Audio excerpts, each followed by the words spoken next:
Imagine you're a nurse facing an impossible choice of putting one person on a ventilator or another, knowing that whoever you aren't able to care for will die. Or you're a paramedic being made to take back-to-back high-risk jobs all shift without any break by a manager who doesn't seem to care that you're at breaking point. What if I told you that these kinds of difficult moral experiences would also increase your risk of experiencing social disconnection, depression, suicidal ideation, and debilitating feelings of anger, guilt, and shame? That they could not only double your risk of developing PTSD, but also interfere in your ability to recover from it. What I'm describing isn't hypothetical. It's called moral injury, and it needs our urgent attention. The concept of moral injury isn't new. It was first described by Homer in the 8th century BC, but it's only in the last 10 years that it's been recognized as a clinical syndrome.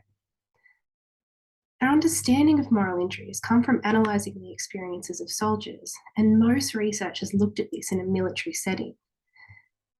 Yet more and more occupations are suffering from moral injury, particularly frontline health and first responders.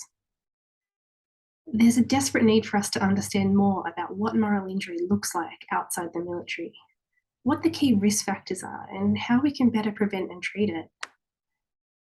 But one of the biggest barriers to this research is that we don't have any good measurement tools of moral injury specifically developed for these groups.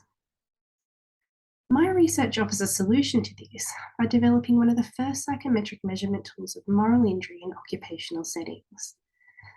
I've built on existing military tools and capture not only exposure to the types of situations that can lead to moral injury, but also the primary symptoms that we need to look out for. Unlike any existing measures, mine can be used across any occupational setting, allowing for comparison across groups for the first time.